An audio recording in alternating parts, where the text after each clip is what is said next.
Welcome to the humble throne, where leadership isn't loud and power isn't performative. I'm Todd Robatin, and today we take our seat. Not with noise, not with ego, but with intention. This is episode 1, Sitting Softly on the Throne. We've all likely attended a meeting or hopped on a call with the wrong kind of leader at some point in our lives.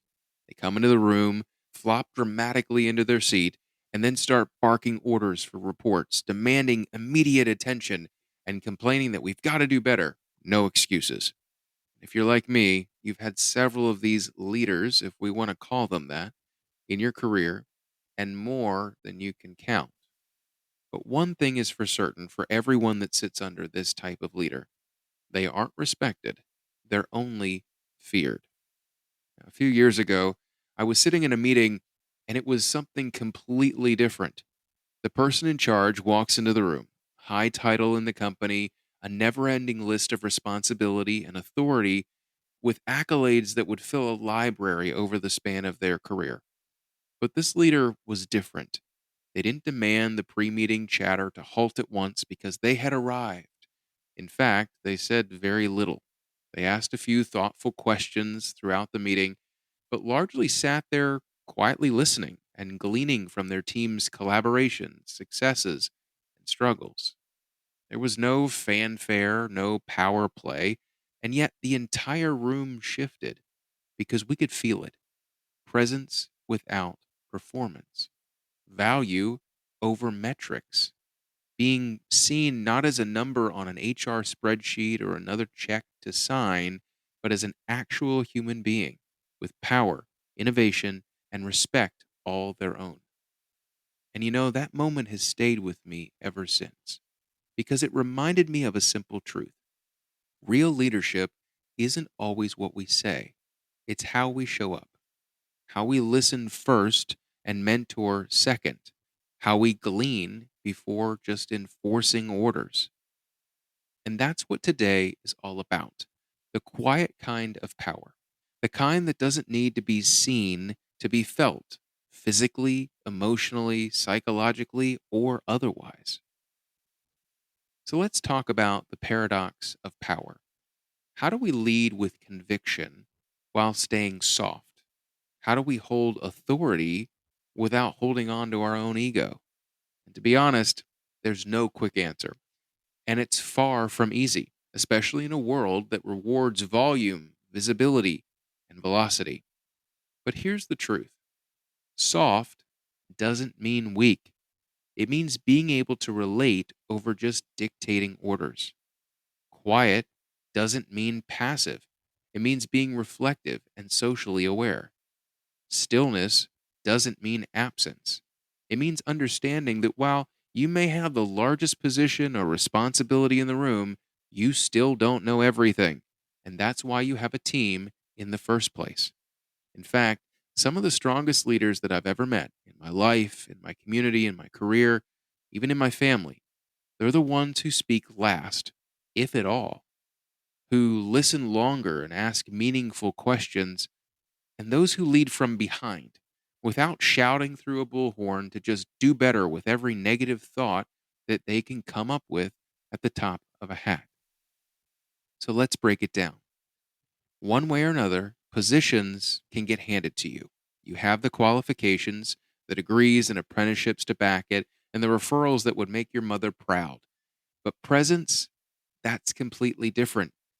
Presence is earned, and it's earned through relationships over time.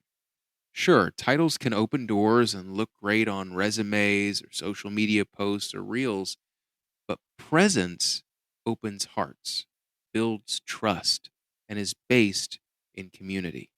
And presence isn't just about being in the room, it's how you hold yourself when you enter, while you collaborate, and how you stay connected after the fact. It's the difference between commanding attention and cultivating authentic trust that's not just for show.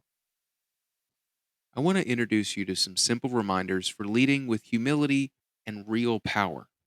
Let's call them humble truths. Here are your first three. Number one: Power doesn't always announce itself. Sometimes the most powerful person in the room is the one who says the least but listens the most. And here's the shocking thing: it doesn't have to be the person with the biggest title, salary, or qualification either. Number two, influence grows in stillness. When we slow down, we create space for others, for insight, for clarity, for innovation. We allow everyone in the room or in the one on one conversations we have every day to feel valued, heard, understood, and appreciated. And number three, humility makes room for others. It's not about shrinking yourself, it's about expanding the circle of contributors' perspectives around you. That way, you can garner the greatest possible plan of action and lean into everyone's comparative advantages on your team. Let those sit with you for a moment. Power doesn't always announce itself. Influence grows in stillness. Humility makes room for others. Those are some powerful, humble truths.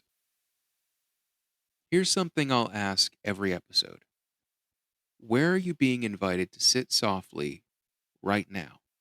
Is it in a conversation that feels tense? On a team where you're tempted to prove yourself? In the family group chat where no one seems to agree? Or even just in your own internal dialogue where the critic's louder than the coach? Sitting softly doesn't mean doing nothing. If anything, it means quite the opposite. It means choosing presence over performance. It means leading with curiosity, not control. And it means speaking life into those around you instead of fear that only pushes them down into compliance. So take a moment, breathe, and reflect. Notice where you're gripping maybe a little too tightly, and ask yourself, what would it look like to loosen the grip just a little? Whether it's in your company, your community, your family, your friend group, or simply in your own mind. If it won't affect your literal existence right now in this moment, give yourself permission to let go of the reins. Take a break and either delegate those responsibilities to someone else or eliminate them entirely if they don't really need to be there. Now, I want this podcast to be more than a monologue. I want it to be a mirror, and not just for yourself, but for everyone in your circle of influence. So, if something resonates with you today or in future episodes, pass it along to someone in your company, in your community, in your friend group, or even your family. Or just sit with it quietly and think about how you can be more present each and every day. We don't need more leaders by title that flop into chairs with fear while barking orders. We have enough of that. We need more leaders who sit softly, respecting those around them with humility, accountability, and grace. And sure, some empathy too. In the next episode, we'll tackle imposter syndrome at the top with an honest and reflective look into how to own your space without losing your humility. But until then, remember, the throne isn't a spotlight, it's a seat of service. And sitting softly, it's a strength, not a weakness. Thanks for sitting with me today. I'm Todd Robatin, and this is The Humble Throne.